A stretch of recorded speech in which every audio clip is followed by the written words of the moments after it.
अच्छा, ये सच है कि आज नून लीग और सियासत लाजिम व मलजूम है। नून लीग के बगैर, नवाज शरीफ के बगैर सियासत मुकम्मल नहीं होती है। लेकिन 70 की दहाई में नवाज शरीफ का सियासत में दूर दूर तक नामो निशान नहीं था। उस वक्त इस खानदान की पहचान क्या थी? कारोबार। इस खानदान को बड़ा झटका उस वक्त लगा जब उस वक्त के वज़ीर आज़म जुल्फ़िकार अली भुट्टो साहब ने नेशनलाइजेशन पॉलिसी के नाम पर शरीफ खानदान की फैक्ट्रियों को कौमी तहवील में ले लिया। और कहते हैं कि एक सियासतदान की तरफ से मिलने वाले इस बड़े ज़ख्म से शरीफ खानदान के सरबराह मियाँ शरीफ ने बड़ा सबक सीखा। शायद कह लें कि उसी का नतीजा था कि उन्होंने भी सियासत में एक बूटा लगाने का ख्वाब देखा। इस मकसद के लिए नवाज शरीफ साहब को तैयार किया गया। अच्छा, कारोबार इस खानदान का कह लें कि ओढ़ना बिछोना है, इसलिए सियासत को भी शायद इसी तराजू में रखा गया। अच्छा, शरीफ खानदान की सियासत के हवाले से जो किताबें लिखी गई वो वाक़यात इनमें दर्ज हैं। उनके मुताबिक कुछ शख्सियात को तोहफे तहफ़ देकर उनसे ताल्लुकात बनाने से आगाज़ किया गया। फिर वक्त ने साबित किया कि शरीफ खानदान की ये सरमायाकारी ज़ाया नहीं हुई, बल्कि ये तोहफे सियासत में आगे बढ़ने के लिए सीढ़ियाँ बनते गए, ताकत के मरकज़ से राब्ते बढ़ते गए।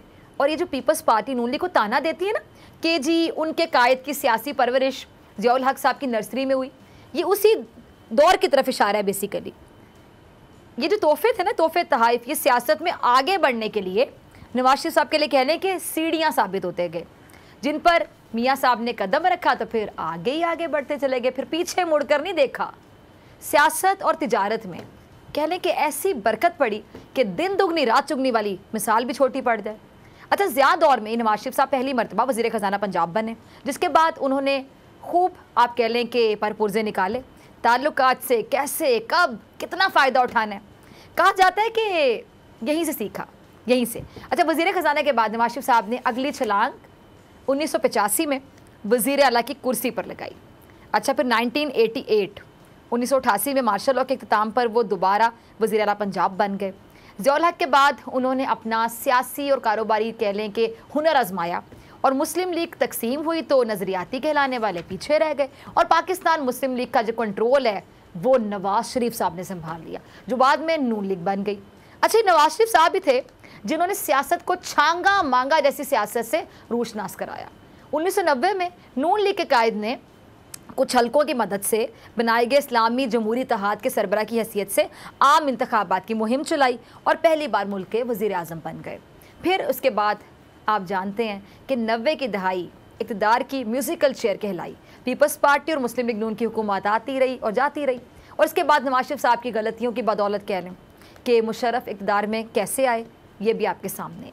अच्छा, मुशर्रफ दौर में नून लीग के कायद डील करके मुल्क से बाहर चले गए और वापसी 2007 में हुई। फिर 2008 के इंतखाब में उनकी पीपल्स पार्टी के साथ मखलूत हुकूमत बनी, लेकिन ये कहानी ज़्यादा देर नहीं चल सकी। उसके बाद फिर 2013 में नून लीग के कायद पर किस्मत की देवी दोबारा मेहरबान होती है और वो तीसरी बार वज़ीर आज़म बन गए। ये नून लीग की कहने की बहुत बड़ी कामयाबी थी, लेकिन यहाँ तक पहुँचने के लिए इन्होंने माजी में जो कुछ किया वो इनके ताक़ुब में रहा, यानी पीछा करता रहा। और आखिर 2016 में पनामा स्कैंडल आ गया, जिसमें इनकी बेहिसाब जायदादों का इंकशाफ हुआ। नून लीग की कश्ती तूफ़ान में फंस गई। इनके एहसासों में इतनी बरकत कैसे पड़ी, राज एक एक करके खुलने लगे। अब इस वजह से एहतसाब के इदारों को हरकत में आना पड़ा, और आना भी चाहिए था। और नून लीग के कायद करप्शन प्रैक्टिसेस में सुप्रीम कोर्ट की जानिब से ताहयात नाअहल करार पाए। बाद में एहतसाब अदालत की जानिब से भी सज़ा सुनाई गई, लेकिन इलाज के बहाने वो लंदन चले गए और अब वहीं उन फ्लैटों में मुकीम है जिनकी मनी ट्रेल ना देने पर वो सज़ा के हकदार ठहरे थे। अब नाज़रीन, नून लीग के कायद की पूरी कहानी सुनाने का मकसद क्या है? क्या आप जान लें कि नवाज शरीफ साहब पहले क्या थे और सियासत में कदम रखने के बाद नवाज शरीफ की सियासत और शरीफ ख़ानदान की तजारत में कितनी बरकत पड़ी। इनके बच्चों की तरह मुझे कहना चाहिए अल्हम्दुलिल्लाह, माशाल्लाह, बड़ी बरकत। अब इसीलिए जब एहतसाब के इदारे शरीफ ख़ानदान की जेबों को टटोलते हैं तो स्कैंडल ही स्कैंडल बरामद होते हैं। हुदैबिया का, लजीजिया का, लंदन फ्लैट्स का, कहाँ से शुरू करें कहाँ ख़त्म करें, मनी लॉन्ड्रिंग का। अब देखा आपने कि इनके तो स्कैंडल्स इतने ज़्यादा हैं, और स्कैंडल्स में भी बरकतें, वैसे इनकी जहाँ ही जाते हैं वो बरकतें होती हैं, तो स्कैंडल्स में भी बरकतें हैं, जायदादों में भी बरकतें हैं। जायदादों की तरह इनकी जो स्कैंडल्स की लिस्ट है वो भी बहुत बहुत तवील है। अब नून लीग की नायब सदर के नाम कई असासे मंजर पर आते हैं। जाली अकाउंट्स के ज़रिए अरबों खरबों की ट्रांसफर है, और शरीफ ख़ानदान की कह लें कि गली गली शहर शहर ज़मीनें भी निकल रही हैं। और शरीफ ख़ानदान पर यह इल्ज़ाम लगता है कि उनमें से कई ज़मीनें गैर कानूनी तौर पर कब्ज़े में ली गई हैं। लेकिन जैसे कहानी में, जो मैंने आपको स्टार्ट में कहानी सुनाई कि गवाले के साथ क्या हुआ था, यानी दूध में पानी मिलाता था और जब बंदर ने वो थैली उठाई, पैसे उड़ाने शुरू किए, पैसे दरिया में गिरते चले गए, तो लोगों ने जो जानते थे बेईमान था और दूध में पानी मिला था, उन्होंने कहा कि जो तुमने दूध दिया था वो पैसे तुम्हारे हाथ में रह गए और जो पानी में लाते थे वो वाले पैसे पानी में गिर गए। यानी जो 2 नंबरी से कमाए थे वो पानी में बह गए। अब जैसे कहानी में गवाले के साथ जो हुआ, लगता है ऐसे ही अब इनके साथ भी होने लगे। अवाम का माल अवाम के हाथ आने लगे। आज नवाज शरीफ साहब की एक ज़रूरी ज़मीन शेखुपुरा में नीलाम कर दी गई है। नीलामी में एक आम पाकिस्तानी मोहम्मद बूटा ने ये ज़मीन बोली देकर खरीद ली है। अच्छा, आपने वो पाकिस्तान का बड़ा मशहूर ड्रामा था बूटा फ्रॉम टोबा टेक सिंह, वो ज़रूर देखा होगा। अब उसके बाद कहने के पेशे खिदमत है बूटा फ्रॉम शेखुपुरा, जिसने नून लीग के कायद की शेखुपुरा की ज़रूरी ज़मीन नीलामी में ख़रीद ली। ज़रूरी ज़मीन ख़रीदने वाले का पूरा नाम जी चौधरी मोहम्मद बूटा है। साबिक वज़ीर-ए-आज़म साहब की ज़रूरी ज़मीन की चौधरी मोहम्मद बूटा ने सबसे ज़्यादा बोली दी है और उन्होंने करोड़ 1 लाख रुपए फ़ी एकड़ रेट लगाया, जिस पर ये जो एराज़ी है ये चौधरी मोहम्मद बूटा को नीलाम कर दी गई है। और मोहम्मद बूटा साहब इस हवाले से क्या कहते हैं, इजहार ख्याल कर रहे हैं, वो ज़रा उनका क्लिप चलाइएगा।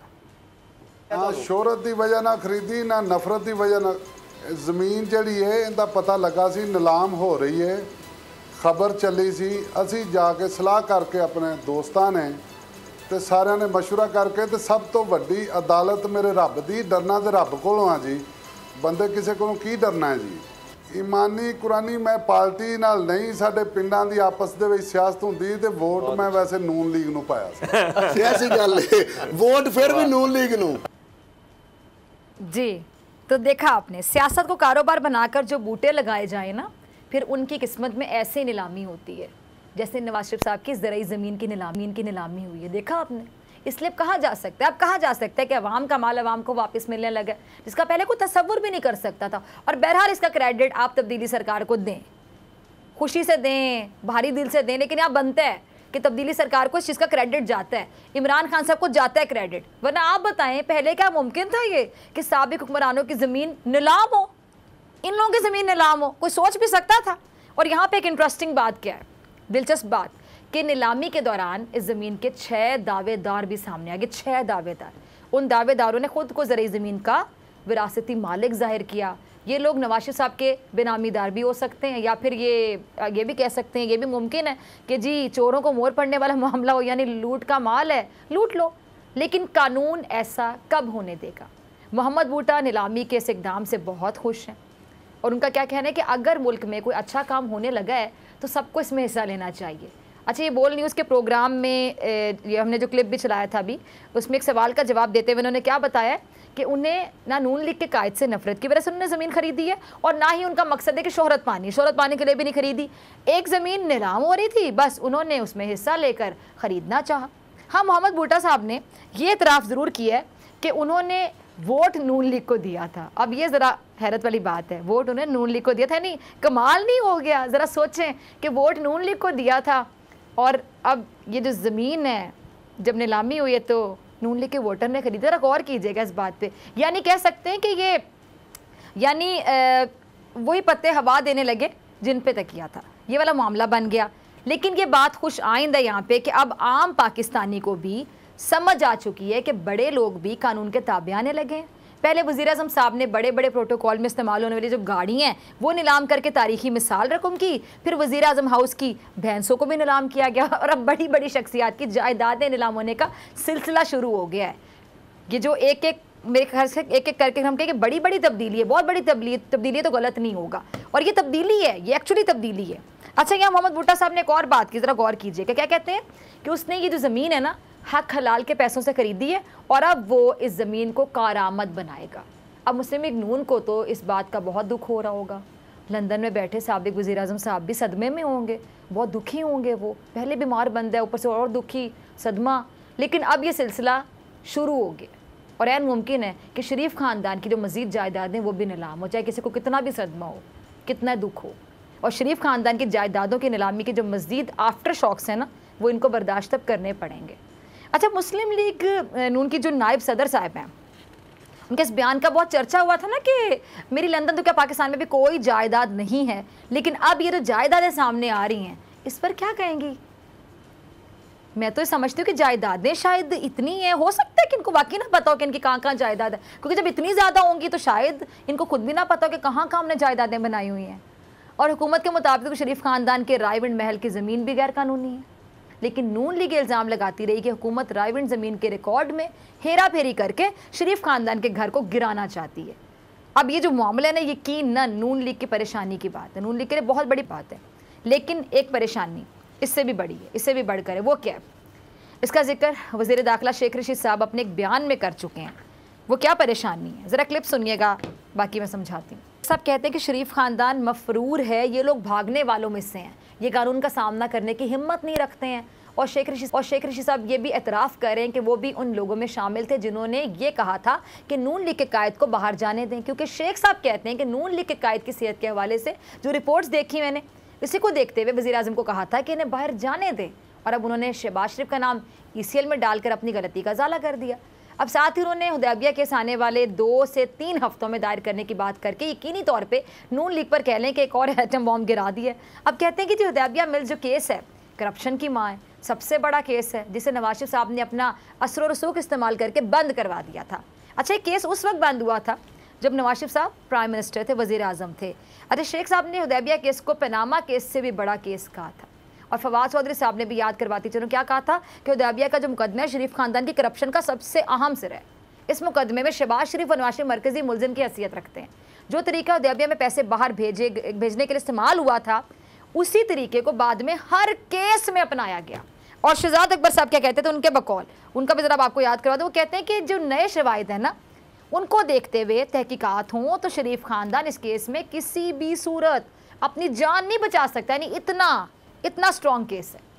अब हुदैबिया केस के बारे में कहा जाता है कि केस अब भी इंसाफ का मुंतज़िर है। अब देखते हैं कि इस केस के साथ आखिर कब इंसाफ होता है, और अगर इस केस का नतीजा निकलता है तो फिर शरीफ ख़ानदान के आने वाले दिन यकीनी तौर पे भारी हो सकते हैं। उसके दावे केस के हवाले से, सबूतों के हवाले से तहकीकात अगर सही तरीके से होती हैं। लेकिन एक मामला इस वक्त मेरे ख्याल से हुकूमत पे भी बड़ा भारी पड़ रहा है। शेख रशीद साहब इसको थोड़ा हल्का ले रहे हैं, लेकिन शायद इतना हल्का ये है नहीं। शेख साहब का क्लिप चलाइएगा ज़रा। है कि वज़ीर दाखिला इस बात पर खुश हो रहे हैं कि अगर नून लीग और इस्टेब्लिशमेंट में मामला तय पा गए हैं तो ये अच्छी बात है।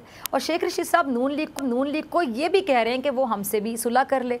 शेख साहब के बकौल ये तासुर गलत है कि इदारे और हुकूमत एक पेज पर नहीं है। हुकूमत और तमाम इदारे एक सफ़े पर हैं और इदारे इमरान खान साहब की हुकूमत के साथ खड़े हैं। अब नाज़रीन, ज़ाहिर सी बात है इनको सफाई इसलिए देना पड़ रही है ना, क्योंकि ऐसा तासुर जा रहा है कि तरीन ग्रुप की शक्ल में वज़ीर आज़म और उनकी हुकूमत के लिए मुश्किल खड़ी की जा रही है। और शेख रशीद साहब को इस बात पर पूरा यकीन है कि तरीन ग्रुप जो है वो कहीं नहीं जा रहा, वो हुकूमत के साथ ही खड़ा है और हुकूमत के साथ रहेगा। और तरीन ग्रुप बजट में इमरान खान साहब को वोट भी देगा, ऐसा कहा इन्होंने। अब एक तरफ जहांगीर तरीन ग्रुप की जानिब से पंजाब हुकूमत को टफ टाइम देने का ऐलान किया गया, और दूसरी जानिब यही ग्रुप वज़ीर आला उस्मान बुज़दार से मुलाकात भी करते हैं। यानी तरीन ग्रुप अब तक अपनी पोजीशन वाज़े नहीं कर सका। अब ये जानबूझ के नहीं कर सका या नहीं कर सका, ये एक गुत्थी है। जब तरीन ग्रुप के मेंबरान से सवाल पूछा जाता है कि आप अपना लीडर जहांगीर तरीन को मानते हैं और इमरान खान को नहीं, तो आगे से गोल मोल सा जवाब आता है कि वज़ीर आज़म उनके लीडर हैं, लेकिन उनकी हमदर्दियाँ जहांगीर तरीन साहब के साथ हैं। अब जो खबरें गर्म है वो क्या है कि हुकूमत और तहरीक इंसाफ तरीन ग्रुप के दरमियान पहला बाज़ाब्ता राब्ता हो गया है, और जो सीनियर वफाकी वज़ीर हैं उन्होंने जहांगीर तरीन साहब से रब्ता किया है, जिसके बाद हुकूमत और जहांगीर तरीन ग्रुप के दरमियान मामलात तय पा गए हैं। शायद इसी वजह से शेख रशीद साहब की तरह तहरीक इंसाफ के दीगर रहनुमा हैं वो भी तरीन ग्रुप वाले मामले को सिंपल सादा ही रहे। अब अल्लाह करे ऐसा हो, लेकिन मामला इतना सादा नहीं है जितना दिखाई दे रहा है, क्योंकि जब उलझने पड़ती हैं ना तो फिर जितनी भी सुलझाई जाएँ कहीं ना कहीं वो उलझने रह जाती हैं और कभी भी वापस आ जाती हैं।